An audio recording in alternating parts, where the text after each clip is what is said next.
അന്ന് ഞാൻ ആ വണ്ടി അവിടെ നിന്ന് എടുത്തിട്ട് പിന്നെ ഇത് ഓടിക്കുമ്പോൾ എനിക്ക് ഉള്ളിലൊരു പെടപ്പായിരുന്നു, പേടി.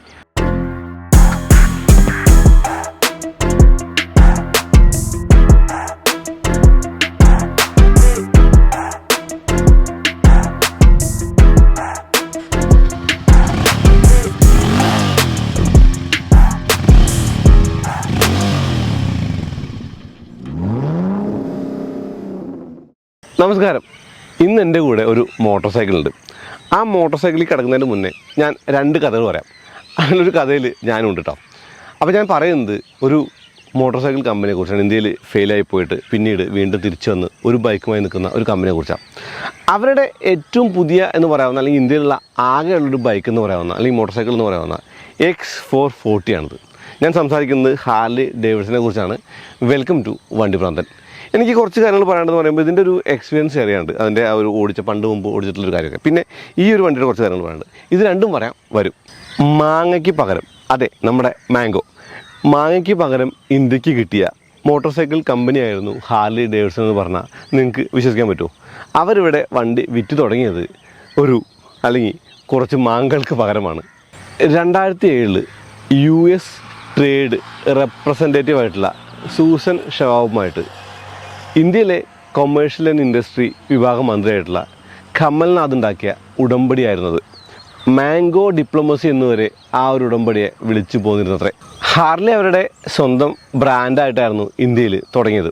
അതായത് ബ്രാൻഡിൻ്റെ ഡീലർഷിപ്പായിട്ട് 2009 തുടങ്ങിയിട്ട് 2010 കൂടിയിട്ട് ആദ്യ ഡീലർഷിപ്പൊക്കെ കൊടുത്തു.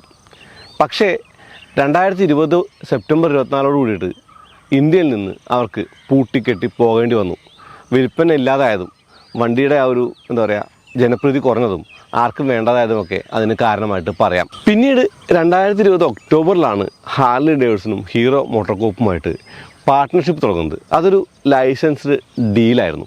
അതായത് ഈ ഹാർലി ഡേവിഡ്സൻ്റെ വണ്ടികൾ അല്ലെങ്കിൽ ഈ പാർട്സുകളൊക്കെ ഹീറോയുടെ ഡീലർഷിപ്പ് വഴിയും ഹാർലി ഡേവിഡ്സൻ്റെ ഡീലർഷിപ്പ് വഴിയൊക്കെ വിൽക്കാനുള്ള ഒരു ലൈസൻസ്ഡ് എഗ്രിമെൻ്റ് ആയിരുന്നത്. അങ്ങനെ അവരുടെ ആദ്യ വണ്ടി X440 നിരത്തിലെത്തി. ആ വണ്ടിയാണ് ഇത്, ഈ ഒരു ഓറഞ്ച് കളറിൽ നിൽക്കുന്ന ഈ ഒരു വണ്ടി എന്നുള്ളതാണ്. അപ്പോൾ ഇതിൻ്റെ എല്ലാ കാര്യങ്ങളും പറയേണ്ടതുണ്ട്. ആദ്യം ഞാൻ ഈ വണ്ടിയുടെ വിശദാംശങ്ങളൊന്ന് പറയാം. അതിനുശേഷം നമുക്കിതിൻ്റെ റൈഡിങ് അല്ലെങ്കിൽ പോസിറ്റീവ്സ് നെഗറ്റീവ്സ് ഒക്കെ പറയാം. കാരണം ഇതിൻ്റെ ഒരു റിവ്യൂ പോലെ അല്ലെങ്കിൽ ഒരു പ്രൊഡക്റ്റ് എക്സ്പ്ലനേഷൻ പോലെ വീഡിയോയുടെ ആവശ്യമുണ്ടെന്ന് തോന്നില്ല.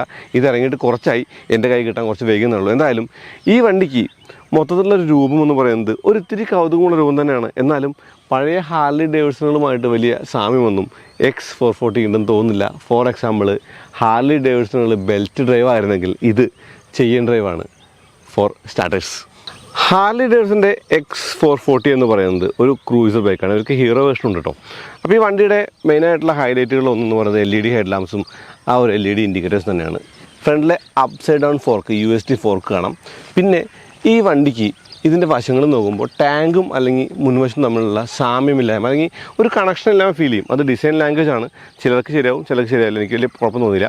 പിന്നെ ഈ വണ്ടിയുടെ ഡിസ്ക് ബ്രേക്കും അലോയ് വീൽസും കണ്ടോ, കാണാൻ ഭംഗിയുള്ള അലോയ് വീൽ ഡിസൈനാണോ നിങ്ങൾ പറയും. വലിയ ഡിസ്ക് ബ്രേക്കാണ്, ബൈബറിൻ്റെ കാലിപ്പർ കാണാം. ഇത് ഓയിൽ കൂളാട്ടെ വണ്ടി. ഈ ഓയിൽ കൂൾഡ് വണ്ടിക്ക് ശരിക്കും ഇതിൻ്റെ ഒരു ഓയിൽ കൂളറൊക്കെ നമുക്ക് ആ വശത്തേക്ക് ഓപ്സെറ്റ് വെച്ച് കാണാം. ഒരു ഹോണും ഉണ്ട്. ഈ ഫ്രെയിം വിസിബിൾ ആയത് അതല്ലെങ്കിൽ ഈ ഫ്രെയിമിൻ്റെ ആ ഒരു ഡിസൈൻ എങ്ങനെയുണ്ട്, കൊള്ളാമോ? ഇതൊരു സിംഗിൾ സിലിണ്ടർ വണ്ടിയാണ്. സിംഗിൾ സിലിണ്ടർ എന്ന് പറയുമ്പോൾ നിങ്ങൾക്ക് ഇവിടെ ആ ഒരു സിംഗിൾ സിലിണ്ടർ ഡിസൈനും കാണാം. ഹെഡിന് വേറെ കളറൊക്കെ കൊടുത്തിട്ടുണ്ട്. പിന്നെ ഹാർലി ഡേവിഡ്സൻ്റെ ലോഗോയും വലിയ ടെയിൽ പൈപ്പ് അല്ലെങ്കിൽ എക്സോസ് പൈപ്പും കാണാം. അത് വന്നേക്കുന്ന ഡിസൈൻ കണ്ടോ, അതിൻ്റെ ലാംഗ്വേജൊക്കെ കൊള്ളാട്ടോ. സീറ്റ് എന്ന് പറയുന്നത് ചെറുതാണ്, 2 പേർക്ക് സുഖമായിട്ടിരിക്കാം. പക്ഷേ പിന്നിൽ ആ ഗ്രാബ് ഹാൻഡിലെ ഡിസൈൻ ഒത്തിരി പ്രശ്നമാണ് എന്ന് തോന്നും പിന്നിലിരിക്കുന്നവർക്ക് കേട്ടോ. മുൻപിൻ ഡിസ്ക് ബ്രേക്കുള്ള വണ്ടിയാണ്. ഓക്കെ, X440യുടെ രൂപം എനിക്ക് ഇഷ്ടപ്പെട്ടു, നിങ്ങൾക്ക് ഇഷ്ടപ്പെട്ടോ? താഴെ കമൻറ്റ് ചെയ്യൂ. ആ ഇൻഡിക്കേറ്ററിനകത്തും ഈ ഹെഡ് ലാമ്പിനകത്തും നിങ്ങൾക്ക് ഹാർലി ഡേവിഡ്സൻ്റെ ലോഗോ കാണാം. അതായത് ഹാർലി ഡേവിഡ്സൺ ആണോ അല്ലയോ എന്നുള്ളത് സംശയിക്കേണ്ട കാര്യമില്ല. വശങ്ങളും നോക്കി ഇതിൻ്റെ ഡിസൈൻ എങ്ങനെയുണ്ട്. അതായത് ഹാൻഡിൽ ബാറും ടാങ്കും തമ്മിലുള്ള ഗ്യാപ്പ്, കൂടാതെ സീറ്റിൻ്റെ ഡിസൈൻ, ആ ഗ്രാബ് ഹാൻഡിൽ, പിന്നെ വീലിൻ്റെ അലോയ് വീൽ ഡിസൈൻ, എൻജിൻ്റെ മൊത്തമുള്ള സെറ്റപ്പ്, ഓയിൽ കൂളർ, ഫ്രെയിം, ഫ്രണ്ടിലെ ആ ഒരു വീലും ഡിസ്കും അതിൻ്റെ അപ്സൈഡ് ഡൗൺ ഫോർക്കിൻ്റെ ഡിസൈനും. എൻഫീൽഡിൻ്റെ പുതിയ മോഡലുകളെ പോലെയല്ല. പ്രത്യേകിച്ചും ഈ വണ്ടിക്ക് ടെയിൽ ലാമ്പ് സെപ്പറേറ്റ് തന്നെ ഉണ്ട്, ഇൻഡിക്കേറ്റർ ഉള്ളല്ല എന്നുള്ളതാണ്. പക്ഷേ ഇൻഡിക്കേറ്ററിൻ്റെ ആ ഒരു ലൈറ്റ് ഡിസൈൻ കാണാൻ ഭംഗിയുണ്ട്, ആ ഹാങ്ങർ കാണാൻ ഭംഗിയുണ്ട്. ഈ വണ്ടിക്ക് ആവശ്യത്തിലധികം പാനൽ ഗ്യാപ്പുകൾ ഞാൻ കണ്ടു. ഫോർ എക്സാമ്പിൾ ഫ്യൂൽ ക്യാപ്പിൻ്റെ അവിടെ കാര്യമായിട്ടുള്ള ഗ്യാപ്പുണ്ട്, നമുക്ക് അകത്തേക്ക് കാണാം. തീർത്തും വലിയ ഹാൻഡിൽ ബാറാണ് ഈ ഒരു വണ്ടിക്കുള്ളത്. ഈ കാണുന്നതാണ് Harley Davidson X440 cluster cum infotainment. Tachometer, fuel meter എല്ലാം അതിനകത്താണ്.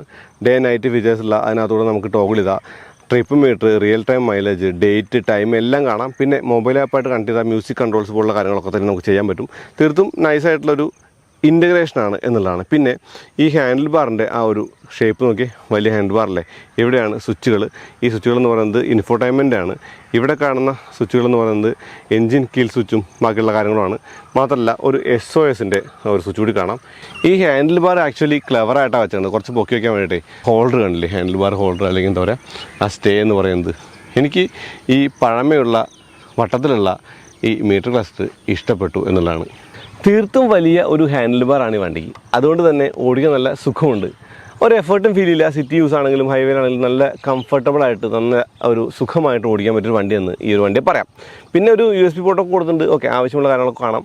മിറർ വലിയ പ്രയോജനമില്ലാത്ത മിററാണ്, നമുക്ക് ഗുണമൊന്നുമില്ല. പക്ഷേ കാഴ്ച കാണാൻ പറ്റുമോ വെച്ചെങ്ങനെ നോക്കിയാലൊക്കെ കാര്യമായിട്ട് കാണാൻ പറ്റും. പിന്നെ ഈ കേബിളുകളുടെയൊക്കെ ഡിസൈനൊക്കെ കാണില്ലേ, ഇതിന് മൊത്തത്തിലൊരു റിലാക്സ്ഡ് ക്രൂസർ എന്ന് വിളിക്കാനാണ് ഞാൻ ഇഷ്ടപ്പെടുന്നത്. എനിക്ക് ഈ വണ്ടിയുടെ ഒരു മൊത്തമുള്ള സ്വഭാവം ഇഷ്ടപ്പെട്ടു എന്നുള്ളതാണ്. 27 bhp 38 Nm, അതാണ് ഇതിൻ്റെ ഒരു സ്പെക്ക് എന്ന് പറയുന്നത്. സിംഗിൾ സിലിണ്ടറാണ്.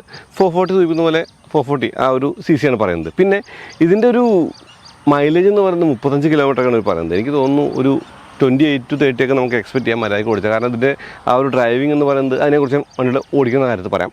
പിന്നെ ഈ വണ്ടിയുടെ മൊത്തത്തിലുള്ള സ്വഭാവത്തിൽ ഇതിൻ്റെ ഒരു പ്രൈസ് കൂടി പറയേണ്ടതുണ്ട്. കാരണം പ്രൈസാണല്ലോ ഏറ്റവും ഇമ്പോർട്ടൻ്റ് ആയിട്ട്. ഒരു ഹാർലി ഡേവിഡ്സൺ മേടിക്കുക എന്ന് പറഞ്ഞു കഴിഞ്ഞാൽ അത് എത്ര എളുപ്പമുള്ള കാര്യമായിരുന്നില്ല വണ്ടി. ഇപ്പോൾ ഇതിന് എനിക്ക് തോന്നുന്നു 3,14,000 രൂപ ഓൺ റോഡ് പ്രൈസിൽ നമുക്ക് ഈ വണ്ടി ഇറക്കാൻ പറ്റും. നോട്ട് ഓൺ റോഡ് പ്രൈസാണ്, എക്സ്ട്രോൺ പ്രൈസ് അല്ല. അതിൽ നമുക്ക് വണ്ടി പുറത്തിറക്കാൻ പറ്റുന്നതാണ്. അത് ഗുണം തന്നെയാണ്. പപ്പ് സൈഡ് ഓൺ ഫോർക്കുള്ള, ഗ്യാസ് ഫില്ല്, റിയർ ഷോക്കുള്ള, ABS ഉള്ള, അതുപോലുള്ള ആ ഒരു ഇൻഫോടൈൻമെൻറ്റ് സ്ക്രീനുള്ള ഈ ഒരു വണ്ടി എന്ന് പറയുന്നത് എനിക്ക് തോന്നി ഈ ഒരു മാർക്കറ്റിൽ ഇപ്പോൾ അത്യാവശ്യം വലിയ കുഴപ്പമില്ലാത്തൊരു വണ്ടിയായിട്ട് കാണാവുന്ന വണ്ടിയാണോ? അത് നമുക്ക് വണ്ടി ഓടിക്കൊണ്ട് പറയാൻ പറ്റുള്ളൂ. 100 ഇതിൻ്റെ ആ ഒരു ഫ്രണ്ടിലെ ടയറിൻ്റെ സൈസ്. പിന്നിലാണെങ്കിൽ അത് 140 ആണ്. പിന്നെ മുന്നിലും ഡിസ്ക് ബ്രേക്കുകൾ വലിയ ഡിസ്ക് മുന്നിലാണ്, സ്വാഭാവികം.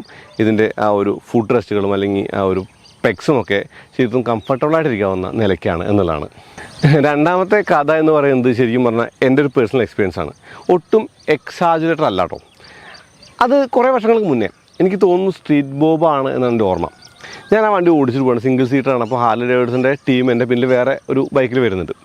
ഞാൻ കുണ്ടന്നൂർ പാലത്തിൽ വണ്ടി നിർത്തി എന്ന് പറയുമ്പോൾ വെറുതെ കാഴ്ച കാണാൻ വേണ്ടി നിർത്തിയാണ്.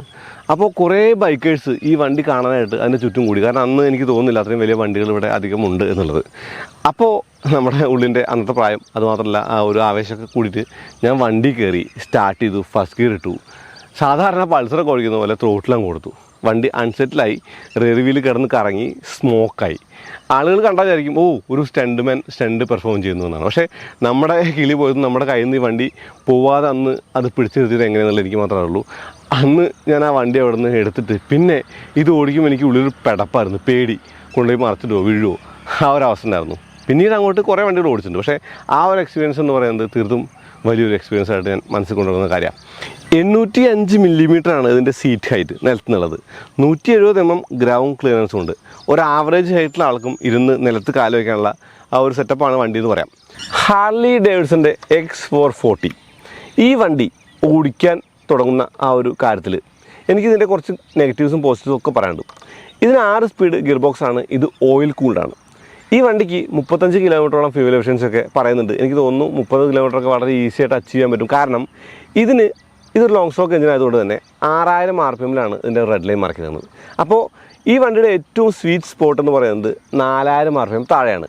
4000 RPM താഴെ 6ാമത്തെ ഗിയറിൽ നമുക്ക് 60 കിലോമീറ്റർ സ്പീഡിൽ ഓടിക്കാൻ പറ്റുന്നുണ്ട്. അതായത് 60-ന് താഴെ പോയാൽ മാത്രമേ ഡൗൺ ഷിഫ്റ്റ് വരുന്നുള്ളൂ. അതുകൊണ്ട് തന്നെ മൈലേജ് ഉണ്ടാവുന്നുള്ള കാര്യമായിട്ട് കാണാം. പിന്നെ 4000 RPM കഴിഞ്ഞാൽ ഈ വണ്ടി കുറച്ചുകൂടി റഫാവും, NVH ഒക്കെ ഒന്ന് മാറും. ഇത്തിരി റഫായിട്ടുള്ളൊരു വണ്ടിയായിട്ട് ഈ ഒരു വണ്ടി മാറും. അതുകൊണ്ട് ഞാൻ പറയുന്നത് ഇതിൻ്റെ ഏറ്റവും ബെസ്റ്റ് ആയിട്ട് ഓടിക്കാവുന്ന ഒരു RPM റേഞ്ച് എന്ന് പറയുന്നത് 4000 താഴെയാണ്. എന്നാൽ ഇത് ഫാസ്റ്റാണ് 100 കിലോമീറ്റർ സ്പീഡ് എത്തുന്നൊന്നും അറിയുന്ന പോലുമില്ല. അതായത് ഇത്തിരി റഫ്നെസ് ഫീൽ ചെയ്യുമെങ്കിലും വണ്ടി പറന്ന് കയറി പോകുന്നുണ്ട്. ഇതിൻ്റെ ഫ്രണ്ടിലെ അപ്സൈഡ് ഡൗൺ ഫോർക്കും ബാക്കിലെ ഗ്യാസ് ഫില്ല് ഷോക്ക് അബ്സോർബറും കൂടി ചേർന്നിട്ട് നല്ല കംഫർട്ടബിൾ ആയിട്ടുള്ള ഒരു റൈഡൊക്കെ തരുന്നുണ്ട്. പക്ഷേ ഒരു പ്രശ്നം എന്ന് പറയുന്നത് ഇതിൻ്റെ ഫ്രണ്ട് നല്ല ഇടിക്കുന്നുണ്ട്. ഞാൻ ആദ്യം കോൺസെപ്റ്റാണ് വിചാരിച്ചത്. കോൺസെപ്റ്റ് അല്ല, സസ്പെൻഷൻ ഒരു ഇടി വരുന്നുണ്ട്. നല്ല ഒരു ഹമ്പിലൊക്കെ ചാടുമ്പോൾ. അപ്പോൾ അതൊരു സസ്പെൻഷൻ്റെ പോരായ്മയായിട്ട് പറയാം. ഈ വൈഡ് ഹാൻഡിൽ ബാർ ആയതുകൊണ്ട് നമുക്ക് നന്നായിട്ട് ഫ്ലിക്ക് ചെയ്ത് ഓടിക്കാനൊക്കെ പറ്റുന്നുണ്ട്. വലിയ എഫേർട്ടില്ല. ഒരു വലിയ വണ്ടി ആണ് ഓടിക്കുന്നത് ഫീലൊന്നും വരുന്നില്ല. പിന്നെ ക്ലസ്റ്റർ നമുക്ക് നൈറ്റ് ഡേ മോഡുള്ളതുകൊണ്ട് റീഡബിലിറ്റി ഒക്കെ നല്ലതാണ്. ഇതിൻ്റെ ഒരു കണക്ടിവിറ്റി എന്ന് പറയുന്നത് അത്ര കേമമായിട്ട് പറയില്ല. ഓക്കെ, മിററുകളുടെ കാര്യം അത്ര കേമല്ല എന്ന് പറയാം. ഈ ടാങ്കും ഈ ഒരു ഹാൻഡിൽ ബാറിൻ്റെ പൊസിഷൻ നമ്മൾ ചില ആൾക്കാർക്ക് ഇഷ്ടപ്പെട്ടോളന്നില്ല, ആ ഒരു വ്യത്യാസങ്ങൾ. പക്ഷേ ഓടിക്കുമ്പോൾ നമുക്കതൊന്നും ഫീൽ ചെയ്യില്ല. തീർത്തും നീറ്റായിട്ട് ഓടിച്ചുകൊണ്ട് നടക്കുന്ന ഒരു സിറ്റി അല്ലെങ്കിൽ ക്രൂസർ ബൈക്കാണ്. ക്രൂസർ ബൈക്ക് എന്ന് പറയുമ്പോൾ പറയാമല്ലോ, എനിക്ക് തോന്നുന്നില്ല ഇതങ്ങനെ ചവിട്ടി പൊളിച്ച ആളുകൾ ഓടിക്കുമെന്നുള്ളത്. എന്നാലും 4000 RPM താഴെ നിർത്തിയാൽ, വണ്ടിയുടെ സ്വീറ്റ് സ്പോട്ടിൽ നിർത്തിയാൽ തീർത്തും മികച്ച ഒരു വണ്ടിയെന്ന് ഈ ഒരു X440 പറയാം. എനിക്കിതിൻ്റെ റൈഡ് ക്വാളിറ്റി ഇഷ്ടപ്പെട്ടു, ഇതിൻ്റെ ഹാൻഡ്ലിങ് ഇഷ്ടപ്പെട്ടു, ഇതിൻ്റെ ഒരു എന്താ പറയുക, ആ ഒരു ഫ്ലിക്കബിലിറ്റി ഇഷ്ടപ്പെട്ടു. ഇത് കൈ കൊടുത്താൽ പോകുന്നുണ്ട്, നല്ല എഫർട്ട്ലെസ് ആണ്, നമുക്കധികം ദൂരമില്ല ഹാൻഡിൽ ബാറായിട്ട്. അതുകൊണ്ട് തന്നെ തീർത്തും ഈസി ആയിട്ടിരുന്ന് ഓടിക്കാൻ പറ്റുന്ന ഒരു വണ്ടിയെന്ന് ഈ ഒരു X440 പറയാം. എനിക്ക് തോന്നുന്നു ആകെ പിന്നോട്ട് വലിക്കുന്ന ഒരു കാര്യം എന്ന് പറയുന്നത് ഹാർലി ഡേവിഡ്സൺ എന്ന് പറയുന്ന ബ്രാൻഡും അതിൻ്റെ ഡീലർഷിപ്പും കാര്യങ്ങളൊക്കെ മുമ്പ് ഇന്ത്യ വിട്ട് പോയതാണ്. പക്ഷേ ഇപ്പോൾ ആ പ്രശ്നമില്ല. കാരണം ഹീറോ മോട്ടോർ കോപ്പ് വന്നപ്പോൾ എനിക്ക് തോന്നുന്നു പാർട്സും അല്ലെങ്കിൽ അങ്ങനെയുള്ള കാര്യങ്ങളൊക്കെ അവൈലബിൾ ആയി എന്നുള്ളതും ഇതിൻ്റെ റിലയബിലിറ്റിയെക്കുറിച്ച് നമുക്ക് പേടിക്കാതെ ഈ വണ്ടി എടുക്കാവുന്നൊരവസ്ഥയിലേക്ക് ഇത് എത്തിച്ചെന്നാണ് ഞാൻ കരുതുന്നത്. ഇപ്പോൾ കുറച്ച് ദിവസം ഞാൻ ഓടിക്കുന്നുണ്ട്. എനിക്കിതുവരെ വണ്ടി യാതൊരുവിധ ഗ്ലിച്ചോ അല്ലെങ്കിൽ ഒന്നും കാണിച്ചിട്ടില്ല. തീർത്തും നീറ്റായിട്ടുള്ള ഒരു എക്സ്പീരിയൻസ് ആണ് ഈ ഒരു ഹാർലി ഡേവിഡ്സൻ്റെ X440 തന്നുകൊണ്ടിരിക്കുന്നതാണ്.